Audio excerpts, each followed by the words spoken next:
Hey guys, welcome back to Boost Hunter Garage. Today we're going to be swapping out the power steering gearbox here on my '07 Cummins. I basically redone everything on this power steering of this truck other than this gearbox. I kind of knew it was coming, and just the seals have worn out and it's been leaking like crazy. So we're going to be swapping that out. I just went with a card-on one. I just picked up off Rock Auto, so there's part number there.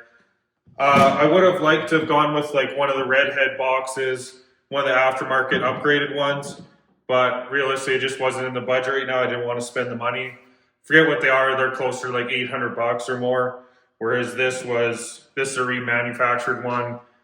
It was a little over $100, so we're just going to throw this in for now and hope it lasts a while. Maybe the next one we'll do an upgraded one. So we're going to throw this in. I have one new power steering line I need to put on. I don't know what went wrong with it.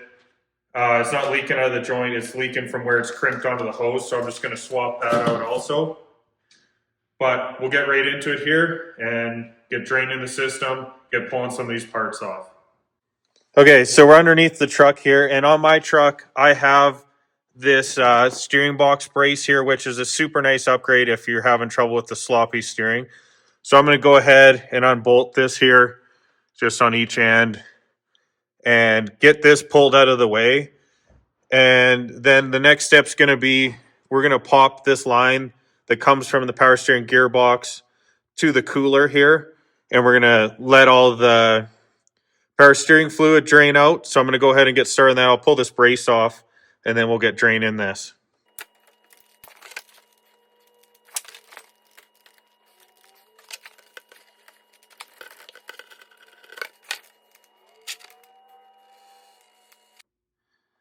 Okay, once you have your system kind of drained down, I mean, you're not going to get everything out, so get as much as you can. You're going to go ahead and disconnect this other power steering line. Obviously not the one here that you already took off the cooler, but the other one that goes up to your booster. And it is a real pain to get a wrench on that. But you're going to take that off and disconnect it so that when we pull this pump down, we don't rip it out. And also you can go ahead, there's this 10 mil here where your steering shaft comes down. You're going to loosen this off so that you can push the steering shaft back and off of the gearbox here. So we'll go ahead and loosen that and get that line pulled off of there so that we're getting close to pulling this thing out. Obviously, we're going to have to disconnect this, but we'll get to that next. Okay, I got that, the steering shaft disconnected. You have to take that 10 mil bolt all the way out. And I use just a pry bar to get it moving. And now we're going to disconnect basically the drag link here. You're going to take a 21 mil wrench. I already kind of broke this free, but we're going to spin this all the way down. All right, so I got it most of the way down, but not all the way off. There's a few ways you can get this. You can just give it a smack with a hammer here, and this might pop apart, or you can use a tie rod, fork here, whatever you want to call it, to separate that. We'll see if we can give it a smack, if it'll pop apart.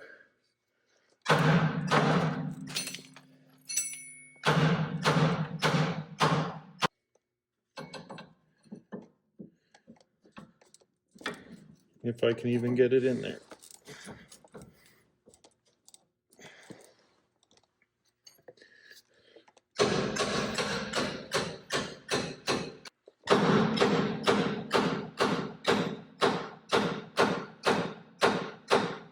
Sure, now it's gonna be fun to get this off, but anyways, we'll take that fully off, get this part, and then we'll move on to the bolts that's holding the actual gearbox on, and we'll pop that off. Also, one thing to take note of is I left, the steering straight and, the wheels facing straight forward. And you can kind of take note of the pitman arm here is basically facing straight back. But I'll show you more once we're on the bench, but I just wanted to point that out. Obviously it's going to make it easier to put it back together. Okay, so once you have everything disconnected, you're going to have these 3 bolts that are on the outside of the frame that go through the frame to hold on your gearbox. they're just 18 mil. Go ahead and undo those. Obviously be careful. I would, maybe take 2 of them out, leave one part way so that you can support this, and pull that last bolt out so you don't just drop it to the ground. And like, you still got that one other line on it, to the cooler. You don't want to mess that line up.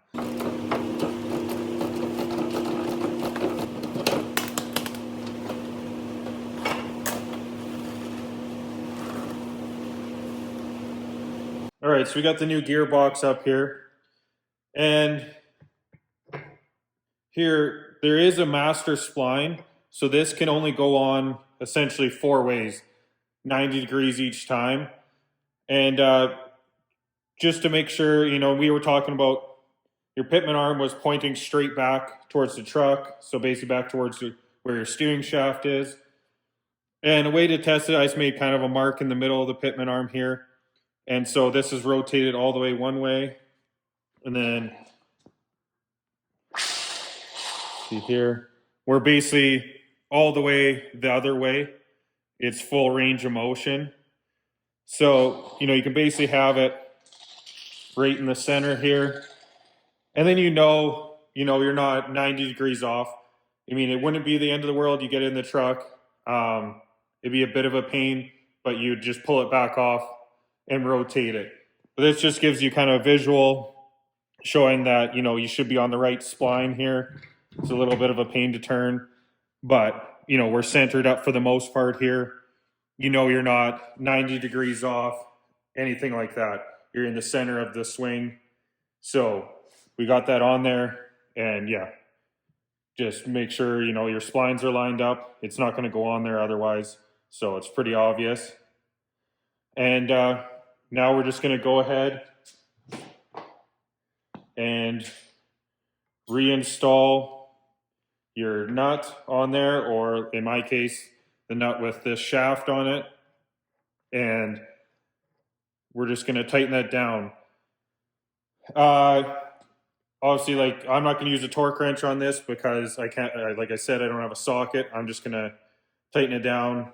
If you have an impact, you could give it a few ugga-duggas, but the torque spec is 185 foot-pounds. I'll put all the torque specs in the comment section down below, or the description, but I'm just going to tighten this down basically until, this washer is touching where the splines are. We know we're down all the way. It's one of those things you could check after once we're all done. You drive this a bit and just get under there and see if you can tighten it up a little bit more. Just make sure it doesn't come loose.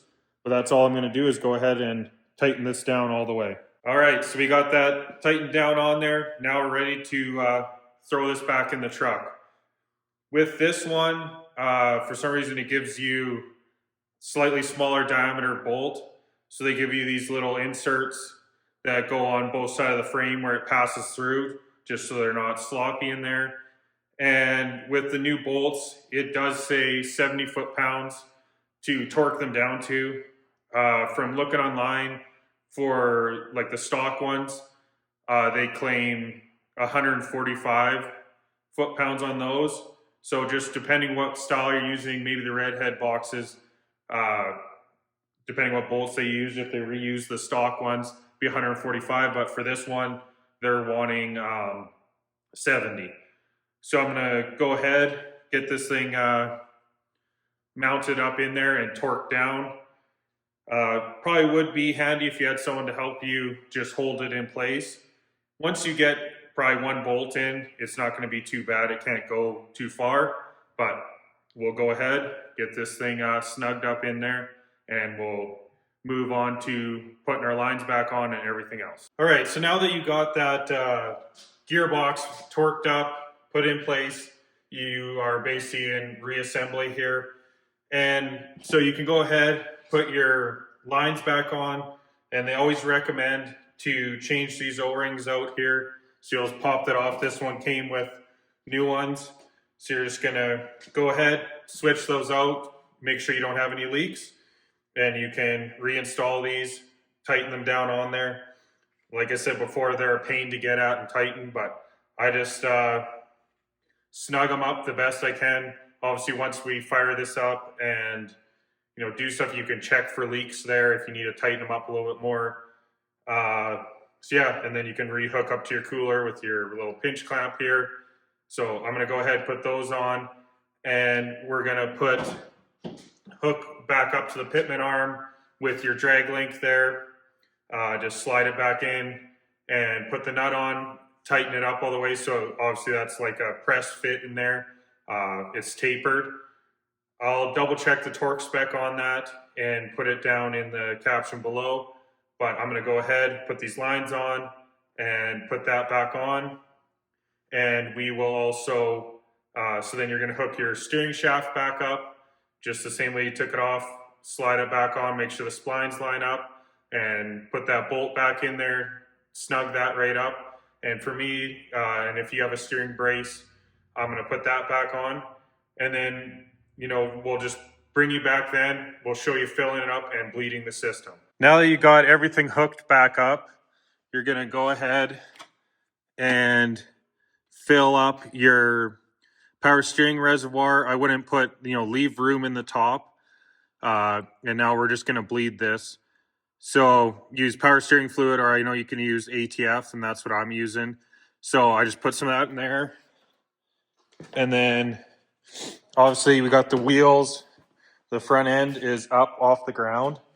And then without fully turning the truck on, just go lock to lock. Slowly just go back all the way one way and all the way the other way, with the truck obviously not on. And so you're just going to keep doing that. It'll work the air out of the system here. See if it'll probably suck it way down. So you're just going to keep doing that until you feel like, the steering feels smooth. It doesn't feel funny at all. You don't see any air bubbling up out of here, and the level stays consistent. Then you can set your level on there, and basically that's all you're going to do. Just work that back to back with the wheels off the ground, and it will work the air out. You can always check on it after you drive it a bit, and just make sure you're not losing fluid, and obviously check for leaks. All right, guys, there we have it. Everything's back installed. Got that air bled out. You might have to check it after you drive it a bit, and the actual pump kicks on and it's building more pressure. Check for those leaks, but otherwise, there we have it. Not too bad of a job. Hopefully this was helpful, simple for you guys to follow along, and you guys can do it yourself at home.